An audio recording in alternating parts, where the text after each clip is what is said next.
Hello guys, Eli here at andito tayo sa Tokyo, Japan.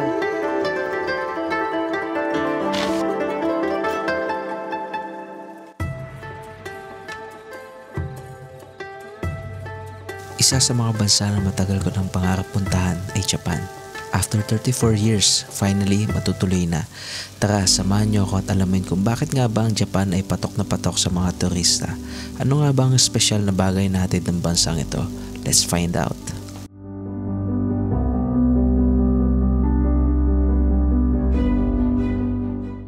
Okay guys, dito na tayo sa Tokyo, Japan. At medyo kahit tayo, no?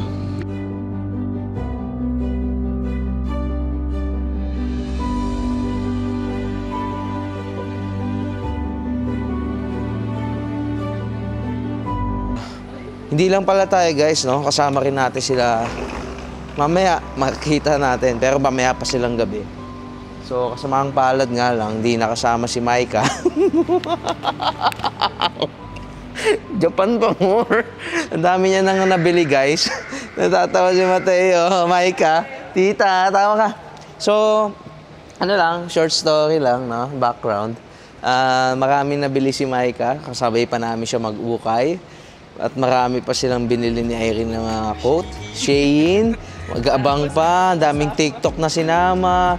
Pero ang masakit nun, hindi pala siya kasama. Hindi siya nakasama dahil may good news naman. Dahil syempre, magkakaroon na sila ng first baby ni Rocky. So, masaya pa rin naman siya kahit paano. Na-miss niya nga lang to. Alam nyo guys, ang matinding nun, 1 week na lang. 1 week na lang, hindi pa siya nakasama, no? So, Mike, shout out sa'yo. Kung nanonood ka na, kung napapanood mo to, sayang, so far, medyo natuwa na ako sa itsura ng Japan. So, mamaya, hindi pa nga tayo nakakalabas, airport pa lang to. Ito itsura ng taxi nila, guys. Angas ng taxi nila. And guys, so far, okay naman yung biyahe namin. Medyo nakaka-stress lang kasi medyo traffic, no? Inabot kami. Unang apak, unang upo ni Mateo sa Japan. Ayun, finally, dito na tayo sa Airbnb natin. At maganda naman yung Airbnb natin, guys. Compare sa mga hotel na medyo pricey tapos maliit lang. Ito, kumpleto siya. Yung mga microwave, tapos yung labahan, meron din dito. Kasi merong washing machine nakita ko. TV, meron ding sofa, pwede ka umupo.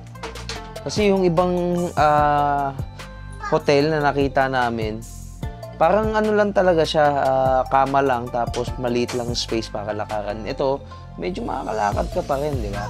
Tapos, CR, importante kasi kitchen talaga sa amin. So, buti na lang merong kitchen dito. Tsaka merong laruan si Mateo.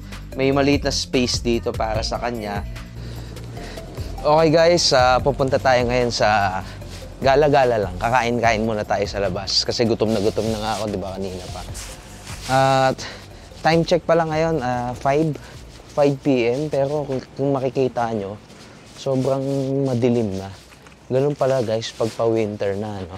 So, experience. Grabe, medyo lumalamig na dito guys. Kaya tingnan mo, naka-jacket na kami ni Allen. Noong una, parang wala pa Pero si Mateo, kita niya naman, di ba? Dito pa siya una natuto maglakad. Actually, naglalakad na siya sa bahay noon, sa terrace. Guys, solid dito, grabe, sa lugar namin. Alos na dito na lahat Lakat ng kainan, may McDonald's pa nga dito Tapos kung gusto nyo magkape, may Starbucks. Kompleto dito, guys. So, ang ganda ng napili ni Allen na Airbnb. Tapos malapit pala sa atin yung Asagaya Center, shopping center. Grabe guys, talagang matutuwa kayo dito kasi halos nandito na lahat. Kumpleto sila ng shop. Tapos, ayun grabe, kumpleto nga guys, mga kainan. Feel ko malilibot natin ito ngayong gabi. Isa-isayin na lang natin kung anong makita natin dito. Kung ano rin masarap, no? Tingnan natin lahat. Bali guys, gusto kong unang tikman, dahil talagang gustong-gusto ko try yung takoyaki dito sa Japan. So, I feel ko ayun yung una natin titikman.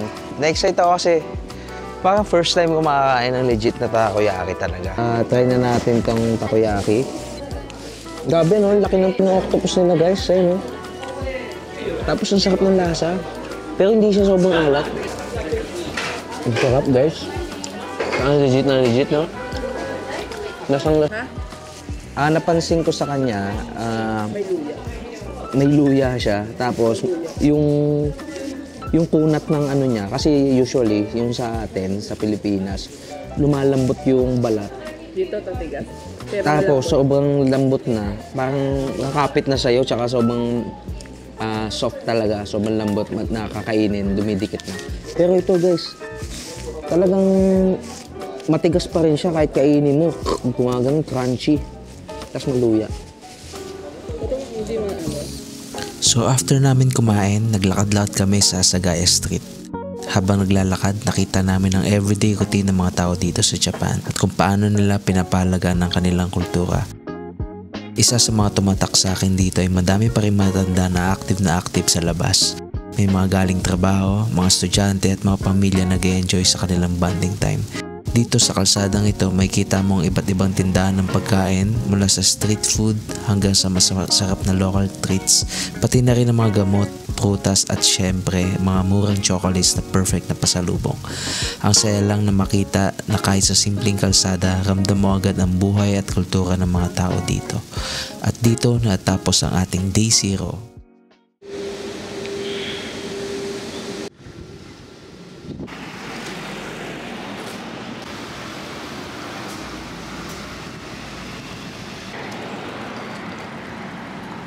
Okay, ito na ang mga vlogger. Panibagong araw sa Japan. Since ito ang ating official day 1, tamang libutin lang natin mga lugar dito sa Tokyo. First train ni Mateo sa Japan.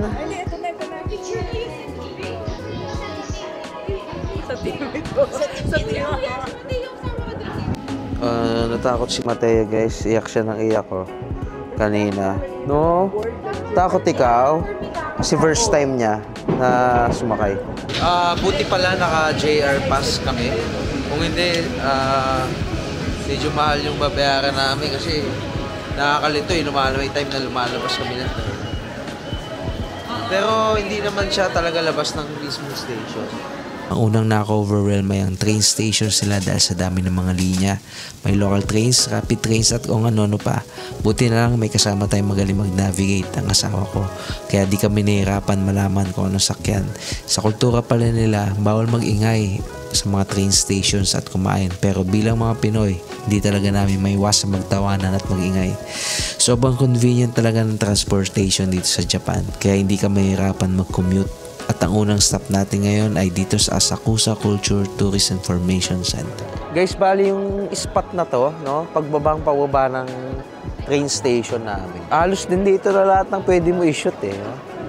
Yung architecture, tapos may mga ganap, mga tao. So, halos nandito na lahat. Gusto ko nga mag-stay dito pero kailangan namin umalis eh.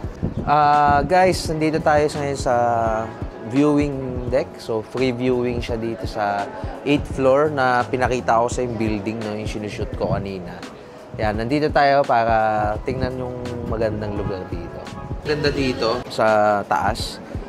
Pwede ka tumambay, tapos picture-picture kung san-san.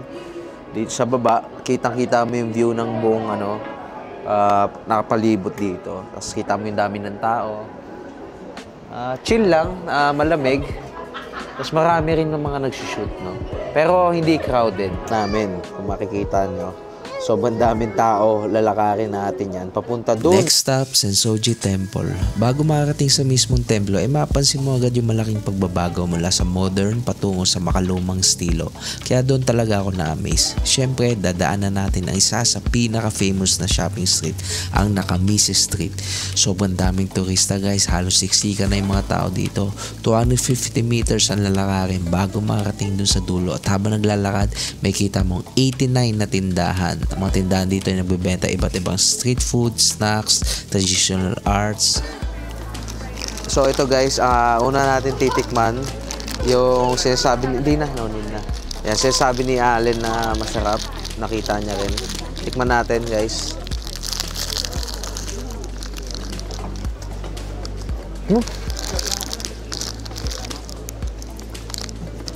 May cheese sa loob pala. May cheese sa loob. Sarap, maliit lang siya. Kasi ang hirap kainin kasi mozzarella. Pero ang lasa niya. Sarap. Kakain pala dito, guys. Nakahilera yung kumakain dito. Siguro sikat na sikat to kasi masarap nga siya. Kaso, dito ka lang sa gilid kakain. Sa gilid-gilid lang. Ayun o, nakatambay lang sa gilid yung iba. So guys, titikman naman natin to. Ang pangalan to, Bi?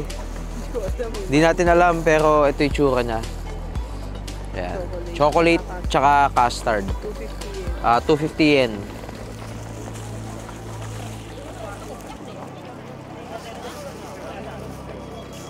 Ang sarap ng chocolate. Tinapay, parang tinapay na makunat. Maano, sarap. Ito naman, custard. Sarap ng custard. Sa'yo custard yung sarap eh. Ang sarap. Bibili namin yan. Sobrang daming tao dito, guys. Parang di mo na ma-appreciate yung lugar. The weekend kasi. Dahil nataon na Sabado kasi. So, weekend tayo pumunta. Sobrang dami talaga tao, guys. So, kita nyo, guys. Ganyan karami yung tao. Yan, bali ang ginagawa nila, guys, temple na to. More on nagpo-pray sila, naguhulog-hulog sila ng coins. Tapos yung isa naman doon na ginagawa, nagpapausok sila. Tapos, yung usok na yun, ayun yung parang, di ko alam kung anong ginagawa ng usok. Pero more on parang blessing sa kanila yun, no? Pwede kayong pumunta dito, guys. Pero saglitin nyo lang. Parang daanan nyo lang. Kasi sobrang daming ang tao. Meron naman mga park. May lakaran, tapos picturan. Chill lang. Kung wala kayong masyadong gagawin, tambay lang. Pero marami pang pupuntahan kasi dito eh. Pwede nyo puntahan saglitan lang.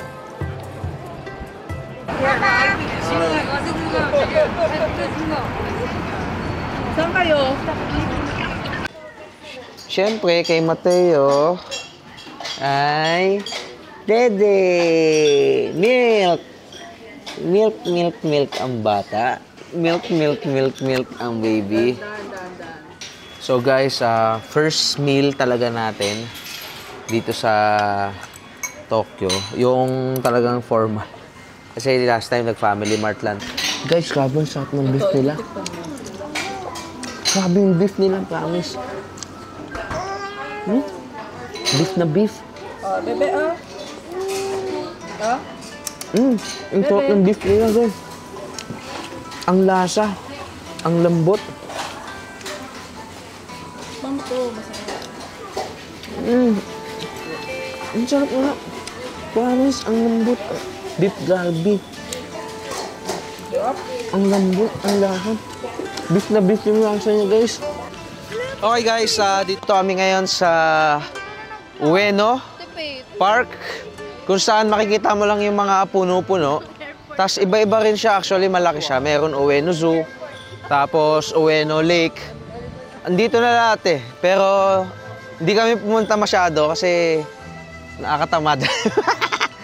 Isa yan, no? Kita nyo yung mapa. Ipapakita ko sa inyo. Ayan, ganyan siya kalaki. Tapos marami din tao. Tapos yung mga puno, medyo palagas na eh. Malapit na kasi mag-winter.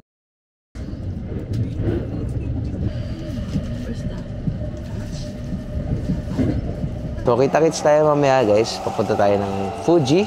Ang pinaka-iniintay ko talaga sa lahat. Kasi,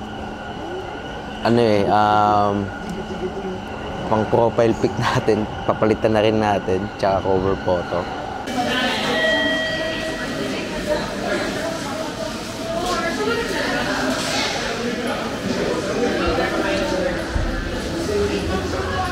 Alright guys, andito na yung train natin.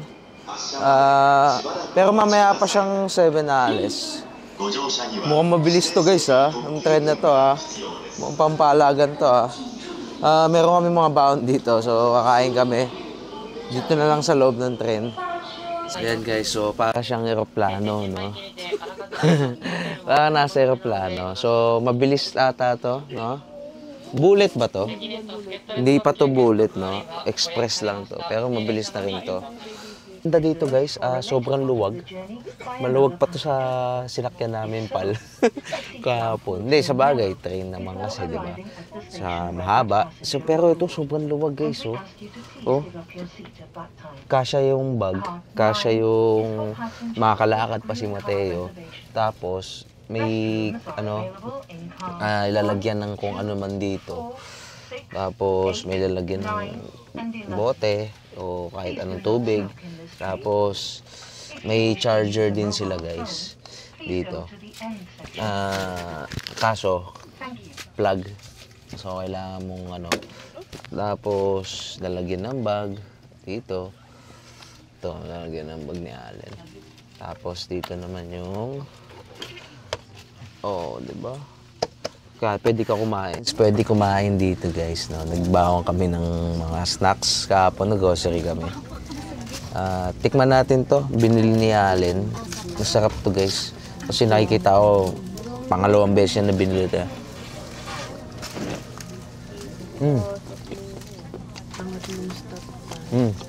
Masarap nga. First time natin makakain ng kinapay. May chocolate sa loob. Sarap na ito, B. Sarap ng chocolate sa loob. Parang, alam mo yung dark chocolate talaga, nilagay sa loob ng kinapay. Sarap.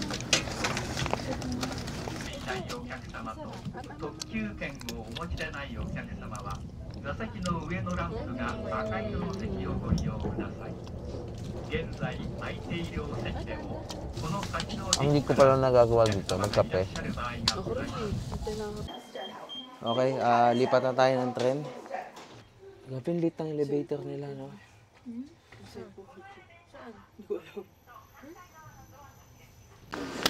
Ganda dito sa lugar na to. Ito yung last station papunta dun sa pupuntaan namin, no? So, ganda dito. Yung vibes niya parang yung talagang ibang bansa talaga yung dating. Ganda ng kulay ng mga puno, mga dahon. Ibang kulay na medyo brown na. Guys, grabe, tanaw ko na yung Fuji. Ganda niya, grabe. Nagulat ako. Pagkakita ako, ayun, ganda ng Fuji, no? Ay, tsura, grabe. Perfect yung niya.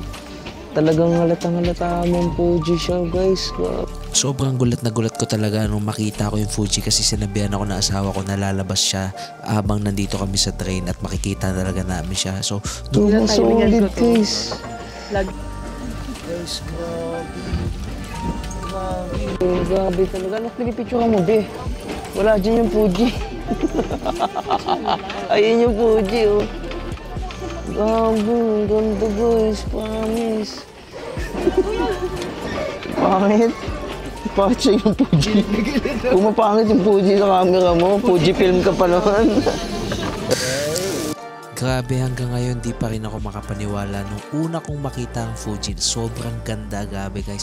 Ma-amaze ka talaga sa ganda niya. As in, hindi mo, ibang-iba talaga siya. Siya yung ibang-iba at unique na bundok kung makikita mo. Mapansin mo na Fuji siya kasi sobrang parang trading itsura niya talaga nung una ko siya nakita. Sobrang na-amaze talaga ako. Pupunta natin. Grabe. Sobrang ganda niya guys. Medyo malayo nga lang, oh. Ewan ko lalapit pa tayo dyan.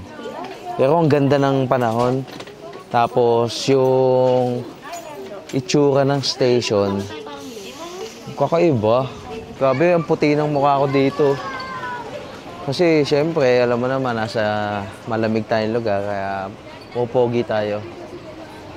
Tara. Guys, ang ganda ng lugar dito. Ang ganda ng atmosphere, tapos ang ganda ng mga bahay, ganda ng mga puno, iba-iba kulay. Tapos, sarap sa tumira dito, guys. Legit. napalibutan ka ng bundok na maganda yung kulay. Tapos, ganda ng paligid, no? Ang lamig. Grabe, ganda dito sa, ano, malapit sa Fuji. Puro lakad tao dito, no? Kasi, either mag-taxi ka, mag-bike o ano, pero walang commute na ano eh. Mga jeep. Wala siya masyado. Tapos motor, bihira motor. More on ano talaga, bike, tsaka kotse. Tapos may mga nag-jogging din dito, no? Grabe, no? Imagine mo, mag-jogging ka dito, ganito kalamig, no? Pero yung mga tao, para sanay na sanay. Isipin mo, nag-jogging sila. Kompleto yung ano, yung attire. Teka, tawid tayo.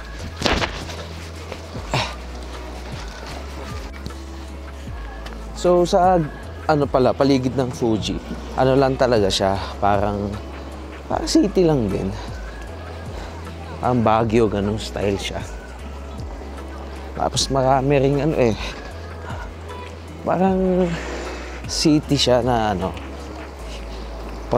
city province. Ganun yung style eh, yung dating. Maraming bahay, marami rin pala. Akala ko talagang bundok lang siya. Pero marami din palang bahay. Grabe. Mahirap pala dito guys sa ano, puro akyatan. Aray ko po. Aray ko po. Hindi sa patag. Baby pa more. Ay Mike, alam mo na. Pupunta ka dito. Wala na. May baby ka na. Hindi ka na makakapunta dito ng chill ka lang. Sige. Okay. Ganda nga dito. Eto na guys, malapit na tayo. Nauna pala tayo sa pila. Kasi kanina ba tayo nakapila? Ito na tayo sa cable car. Ang dami palang tao guys, parang bus. Ay no, ang daming tao pala guys. Ngayon ako nakasakay ng ganito karami. Ganito sa Namsan. Namsan? So dito sa cable car na to, gabi, kitang-kita mo yung ganda ng paligid, ang ganda ng mga dahon, tapos yung Mount Fuji, natatanaw mo rin, gabi. Kaya sobrang excited talaga ako makapunta dito sa taas. Hey, Daddy! Mamaya, dito. Pahinga mo na. Gabi guys, ang taas. Pagod. Wow, kaya mo naman. Pero nandun si Fuji. Hello guys, nandito kami sa taas, ang layo-layo. First time namin, ito pinakamataas namin napuntahan, 3. Alright guys, dito na kami sa Fuji. Ayun yung Fuji oh. Hindi talaga tayo punta doon, dito lang. Medyo against the light lang. Against the light lang guys. Kaya kung nagsushoot kayo, kung gusto nyo ng maayos na kuha ng Fuji, kailangan pumunta kayo ng magandang araw, hindi putok na putok. Siguro mga sunset, mga ganyang ano, tapos sunrise, pwede. Na-late kasi, kaya hindi namin nabutan yung, ngayon putok na putok talaga yung araw. Pag nagpinicturean nyo, against the light na siya, so... Pero kita pa naman, kita sa amin, ang ganda. Ayun o, sa camera lang, di mo siya maano, kasi siyempre limited ang ano natin. Pero grabe, ang ganda ng Fuji guys. Pero kahit putok na putok yung araw guys, grabe, manghang-mangha pa rin ako sa Fuji. Parang siya yung pinaka-perfect na bundok na nakita ko. Tapos sobrang laki niya pala guys, akala ko maliit lang. Yung pagka-triangle niya, hindi talaga yung patusok na patusok, kundi yung medyo may flat. Ang ganda ng curve niya, grabe, nakakamangha talaga Fuji. At syempre, ang pinakamasarap gawin, ang kumain ng ice cream habang tinitingnan ang ganda ng Fuji. Kay Mateo to. Ang sarap. Ito kay Mateo na lang yung wafer. Ang sarap mag-ice cream guys habang kita-kita mo ang Dirty eye. Fuji.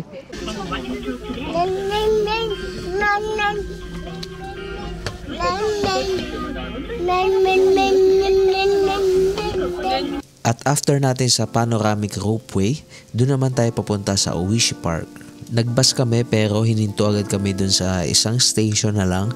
Pero okay lang kasi nakita namin yung magandang paligid din bago makapunta sa Oishi Park. Ay, parang nasa, sa mga cartoons na palabas na Sarah, prinsesa. Parang ganun yung dating. Pero hindi naman dito yun. Japan to eh. Pero ganda kasi ng paligid, guys. Makikita nyo lang. Ganda ng mga puno. Ganda ng vibes.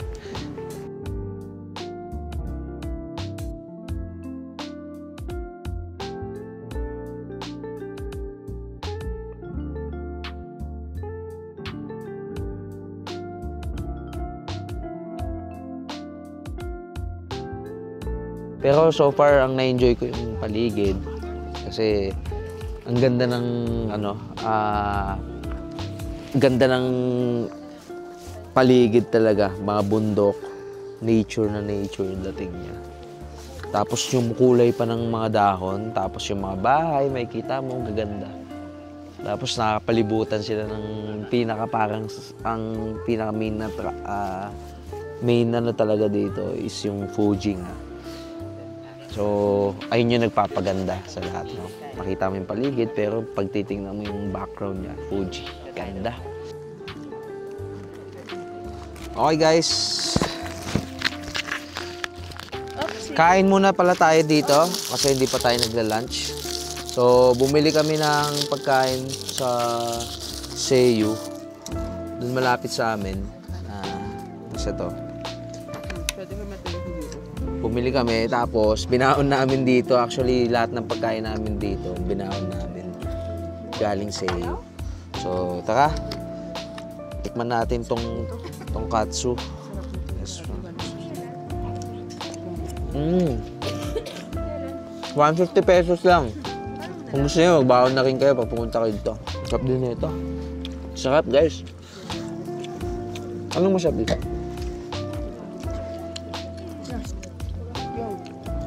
150. Kasi ito siguro mga 200. Ang sarap. Masarap na itong pork. Guys, nagtagal din tayo dito. Kumain tayo. Tapos nag-picture-picture. So far, marami naman kami nakuha. Kahit papaano, kahit di kita si Fuji, okay lang. Background lang naman din siya. Tsaka, medyo obvious naman na siya yun. Yun lang. Salamat kay Mikey sa pag-shoot sa amin. Pati sila Allen din. Tsaka si Mateo, mayroon kami shoot. So, yan. Mas maganda ka dyan eh. Ay. Welcome to Fuji! Kita ba? Kung saan hindi siya kita. Guys, okay din pala maglakad-lakad dito sa gilid, no? Hindi kami nag-bus. Naglakad na lang kami, nilakad namin. Nakahanap kami ng mga magandang spot dito. Okay din, try nyo din. So nagtry kami na maglakad sa gilid ng Mount Fuji since wala kaming masakyan at nagulat talaga kami, guys. Hindi namin nakalain na ganito yung mga itsura na makikita namin. So worth it yung paglalakad namin kahit medyo mahaba. Nakita namin yung magandang tanawin, magandang puno. Kitang-kita namin si Fuji ng malapit. Napakaganda talaga ng Fuji, guys. Meron din mga tao nagpipicture, naglalakad, nagbabike. At kitang-kita mo kasi dito ang mga ganda ng mga tanawin talaga dito sa paligid ng Fuji na hindi mo makikita dun sa mismong tourist spot. Mabalik na tayo, guys. Kasi yung bus natin hanggang 4 PM.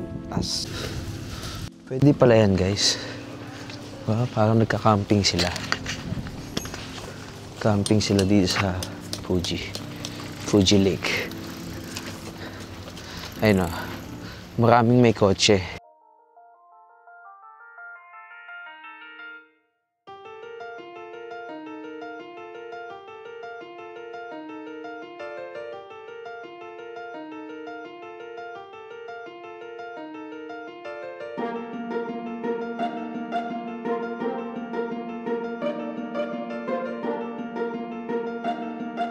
At dito nagtatapos ang part 1 ng ating travel vlog sa Japan. Noong una, nag-doubt pa ako sa Japan at pilit ko pa siyang kinukumpara sa Korea. Pero sa ilang araw ng stay natin dito, unti-unti ko na siyang nagustuhan at nalaman kung bakit nga ba ito binabalik-balikan ng mga turista. Simula sa masarap na pagkain, maganda at kakaibang attractions tulad ng Sensoji Temple, Mount Fuji at napakagandang Ueno Park, dagdag pa ang rich culture ng Japan, mga murang bilihin na gamit, convenient na transportation at higit sa lahat, ang mga galang at maasikasong mga tao, talagang ibang klase yung experience dito. Pero hindi pa dito nagtatapos ang travel series natin. Abangan ninyo ang mga susunod na videos kung saan pupuntahan pa natin ang mga sikat na lugar tulad ng Shibuya Crossing, Disney Sea, Ueno Zoo at marami pang exciting na activities. Salamat sa panonood at magkita-kita tayo sa next episode. Pati si Mateo dito rin sa labas kumakain. 417. Ayan guys, bali waiting kami Kawawa dito. naman tong bata. Medyo matumal, no? Kailangan Paano ko mamaya nito? meron ditong bus Ay, talaga may na isa pang basa dumating. na. Ay, Sana meron Pag-sinyo ko yung kahit ano. sakyan na natin guys kasi kanina pa tayo naghihintay dito para makauwi tayo. Ayun pala yung medyo dito, hassle, no? Medyo mahirap pag ayun, no? Damo. Yun guys, tayo muna kami ngayon kasi hindi na nakubutan. hindi kami nakaabot dun sa JR na reserve namin. So, ayan, consequence, tayo kami lahat. 1 hour din kami tatayo. Tapos rapid na lang to, no, Bi? Hindi, rapid naman. Limited naman din. Okay. So, dito lang kami sa gilid-gilid. Hindi kami doon sa loob. Niisip ko, pag may lumabas na lang, pwede kami doon, no? Kasi reserve naman yan, di ba? Tapos, pag lumabas yun, hindi pwede kami pumasok. Pero, kasi naman may lalabas agad, no? So, yan. Dito lang, si Allen, si Mateo, tsaka si Mikey, si Charis, nilalaro nila. Tapos itong dalawa, si Pete, tsaka si Irene. Dito lang kami, guys. Tapos ito, loob. Pauwi na pala tayo, guys. Pabalik na tayo. Kasi bukas may Nico pa tayo. Pero kakain muna tayo dun sa Asagaya. Ito Pampagana, Alfort. Tatlong stop lang pala to. 3 stop. Okay. So 3 stop lang to. So medyo alalayo yung stop nila. So talagang standing dito.